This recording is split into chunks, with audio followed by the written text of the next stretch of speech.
Hey Fly Tires, welcome back. I'm Matt, and thanks for stopping by the channel. Now this next pattern is another one from Dave Hughes' Essential Trout Flies. This one is called the Purple Haze. It's basically a parachute Adams, but with a purple body. Now Andy Carlson was the originator of this pattern, and I did some research. I couldn't tell exactly what year he came up with it, but I'm betting it's sometime after Jimi Hendrix came up with the song Purple Haze, so probably in the 60s or 70s, maybe even later than that. Now, it's a really cool looking fly. It's not all that easy to tie. Tying a parachute, anything isn't all that easy. And if you want to see somebody tie a perfect one, you should probably go check out Barry Ord Clark's channel. But if you want to see how a regular guy ties a Purple Haze, a parachute type fly, then stick around. So there's the Purple Haze in the vise. Fish view right there. Pretty cool looking pattern. Common sizes for this guy are probably as big as a 10 and as small as a 16. Would be hard to tie this much smaller than that. So I'm using a size 12. It's a standard length barbless dry fly hook. And I'm going to put down a base of black 70 denier UTC. And the tail of this guy, moose body hair. It's kind of a black, a little bit of brown in there. Not much. I've got about 8 or so fibers in my stacker. Pull that out right there. And it's a fairly long tail, kind of like an Adams typical dry fly, but I'm not going to make it terribly long. I'm going to do not quite a hook shank in length. So a couple of wraps right there. I'm going to like that length. Don't let it spin around on you. It's wanting to spin on me. But okay, that's fine right there. So I'm just going to leave this base in here, take some loose wraps to capture this all the way up to the front. It will be hidden in our big purple body here shortly anyway. So snip off your stubby moose hair. We'll bury these, just make it a little neater, a little smoother. Now hang your thread where you want to put the post. Now a lot of folks will have it about the 60% from the bend back up. I think 60 to 75% is what I read. Now that's up to you how you want to do that. Now here's something a lot of you might not use. Parapost Wing. It's a hairline product right here. This just makes tying parachute posts so easy. Much easier than calf tail. You know, a lot of the originals are going to call for a calf tail, but when you can use this, it is a pleasure to work with, you'll see. So I'm going to catch that in, just right up under my thread. I will put a little dab in front of it. Now I'm going to snip it off a good bit longer than I need, but just short enough that it's easy to work with. Now the first thing we want to do here is wrap up around this post. This is probably what takes the longest. You've got to grab this post between each turn, then let go of it, then grab it again, and then just try to slowly work up 2 or 3 millimeters. That's what we're going to wrap the hackle. So we're building a post right here that the hackle is going to be wrapped around.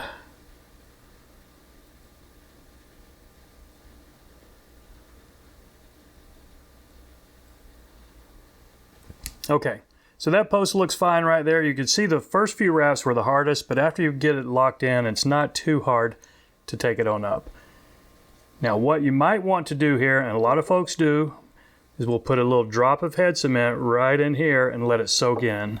So just a small drop. I'm going to put it a little bit on either side, even up there to the base of that post, because it will just wick right on in there, and it's not going to dry before the fly is done, but it will dry and make this much more durable fly.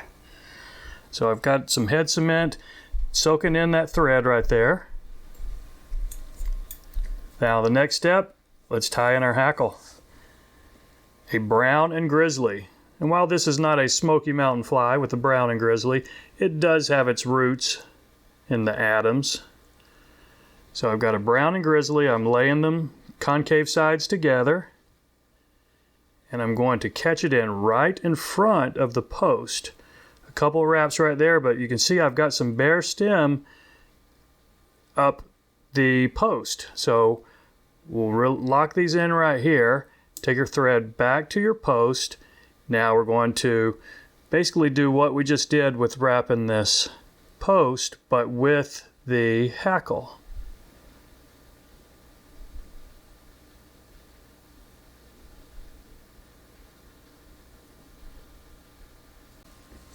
Okay, I'm going to go ahead and snip off the butt ends of these hackle fibers, hackle feathers.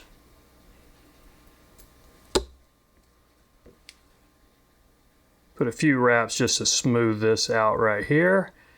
And now I'm going to take my thread back to the tail where we're going to wrap the dubbing, dub the body. So put a little wax on here. I'm using purple synthetic. It's not going to take a whole lot.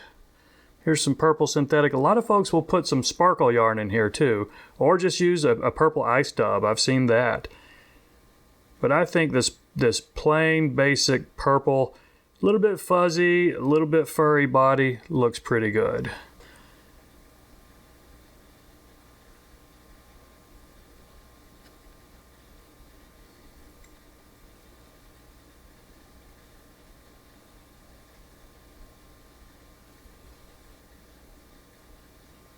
Okay, now when you got it up front, I've got a little bit of cleanup here.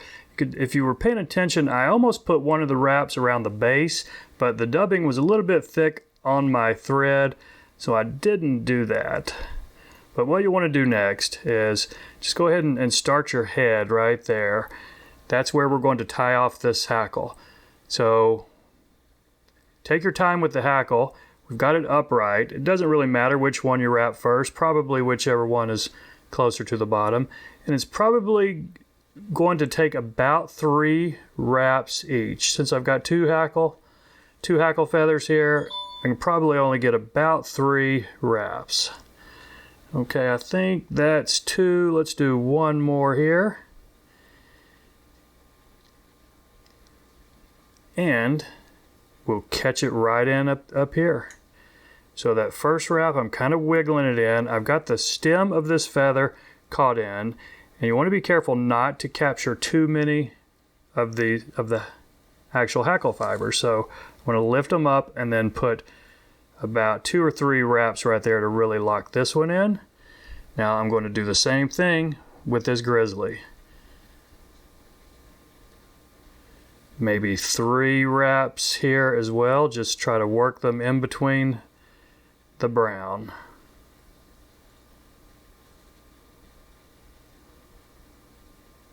Okay, I think we've got, I think that was 3. I'm not, if it was just 2, well, then we're just going to do 2.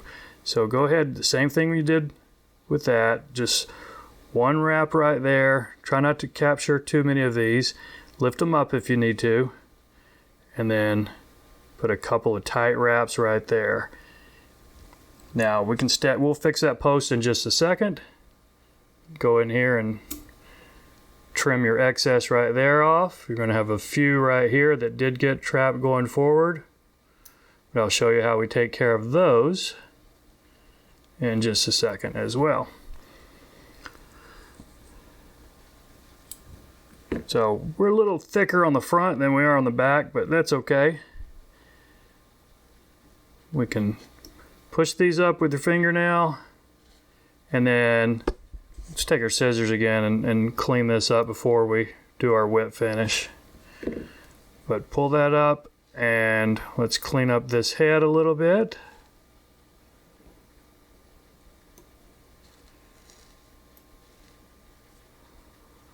Okay, and we can get our whip finish tool up under this hackle.